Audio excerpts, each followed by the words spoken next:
안녕하십니까, 이태현입니다. 며칠 전 미국 타블로이드 어스는 김 여정이 실제로 올해 5월 6일에서 6월 5일 사이에 쿠데타를 일으켜 김정은을 축출하고 처형했다고 보도했습니다. 이후 김정은은 공개석상의 모습을 드러내지 않았고, 최근 카메라에 등장한 김정은은 과거와 사뭇 다른 체형과 외형을 하고 있는 아바타라고 전했습니다. 그러나 연합뉴스는 24일 국정원 발표 내용을 인용해 김 여정이 쿠데타를 일으켰다는 타블로이드 어스 신문의 보도를 반박했다고 보도했습니다. 정부 관계자도 보고서 내용이 사실이 아니라고 주장했습니다. 올해 6월부터 북한 관영 매체가 김정은의 눈에 띄게 날씬해진 사진을 이례적으로 분석해 눈길을 끌고 있습니다. 분석 내용에 따르면 살이 빠진 것은 북한 식량난 속에서 김정은이 희생에 동참하겠다는 의지를 내비친 것이라는 겁니다. 그러나 일각에서는 김정은이 쿠데타로 이미 축출됐고 각종 행사에 참석한 것은 모두 아바타들이라는 의혹을 받고 있습니다. 실제로 지난해부터 김정은의 건강 이상설과 사망설이 심심치 않게 나돌면서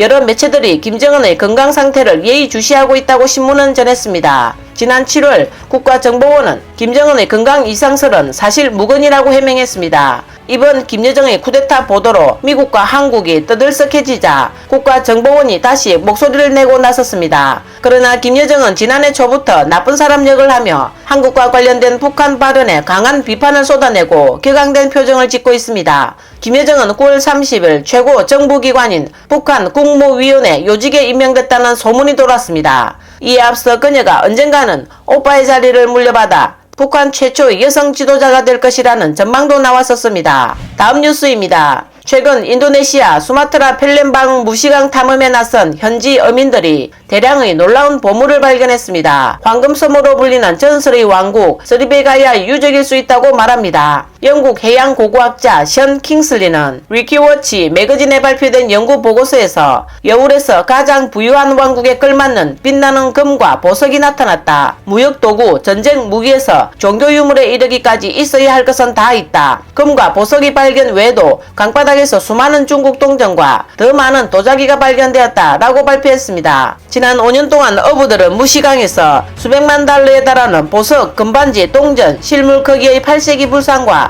각종 보물을 발견했습니다. 킹슬리는 이 보물 창고를 스리베가야는 물의 세계였다는 확실한 증거라고 설명했습니다. 사람들은 고대 문서에 기록된 것처럼 현대 어부처럼 강가에서 살았습니다. 문명이 끝날 때 그들의 목조 가옥과 궁전, 사원과 물품이 함께 침몰했을 것입니다. 그는 300여 년 동안 스리베가야 제국의 통치자들이 중동과 중국 간의 무역 노선을 장악해 국제 교차로가 되었으며 통치자들이 막대한 부를 축적했을 것이라고 말했습니다. 킹슬리는 이 부유한 왕국의 붕괴가 고대 로마의 폼페이와 비슷할 수 있다며 아마도 인도네시아의 화산 폭발 때문이거나 빠르게 침강하는 강에 휩쓸렸을 것으로 주장했습니다. 현재 어민이 건져올린 보물은 고고학자가 연구하기 전에 이미 팔려나가 골동품 상인 손에 넘어갔습니다. 이는 스리베가야의 상승과 화려함, 쇠락과 관련된 증거들이 소리소문 없이 다시 사라지고 있음을 의미한다고 킹슬리는 경고했습니다. 스리베가야 제국은 7세기에서 13세기에 인도네시아에서 번영했습니다. 이 왕국은 자바섬 서쪽 수마트라 화산섬의 발현주를 수도로 삼았습니다. 스리베가야 제국은 부유하다가 14세기 말 수마트라 섬 어딘가에서 사라졌다고 전해졌습니다. 다음 뉴스입니다.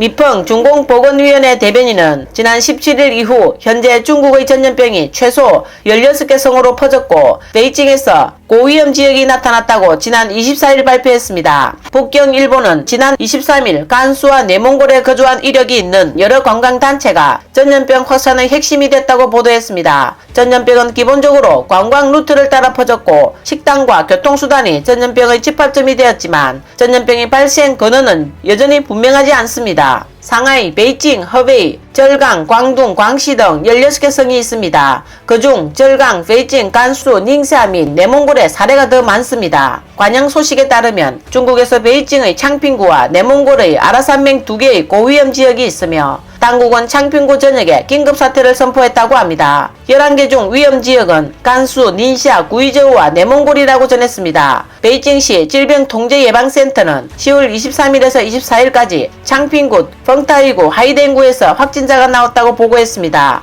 베이징은 통제에 들어갔습니다. 10월 24일 베이징을 방문할 사람은 48시간 이내에 베이징 건강바오 그린코드와 음성 핵상 검사 증명서를 소지하고 베이징에 도착 후 14일 동안 건강 모니터링을 받아야 한다고 규정했습니다. 항구에서 베이징으로 들어오는 사람은 입국 장소에서 21일 동안 격리되어야 한다고 합니다. 네이먼구 아라산맹인 액지나기의 핵심 도시인 달라이 후부는 이번 사태의 고위험 지역입니다. 관광 시즌 성수기인 현지에는 10,000명에 가까운 관광객의 발이 묶였습니다. 아라산맹 액지나기는 10월 25일 0시부터 주민과 관광객은 실내만 머물러야 하며 집 밖으로 나오면 처벌을 받는다고 합니다. 네이먼구 관보에 따르면 아라산맹인 엘지나기 본토 사례는 모두 델타 변종에 속한다고 전했습니다. 네이먼구에서는 10월 23일과 24일 후호 하우트시, 시링 고런맹, 앨런 하우트시 등 추가 사례가 계속 보고되고 있습니다. 산시성 질병통제센터 현지에서는 델타 병원균이 검출됐다고 밝혔습니다. 10월 23일 간수성 란저우시와 장례시에서 신규 확진 사례가 보고되고 있으며 이에 앞서 자위간시, 텐수이시 및 롱난시에서 전염병이 발생했다고 전했습니다. 오늘 뉴스는 여기까지입니다. 시청해주셔서 감사합니다.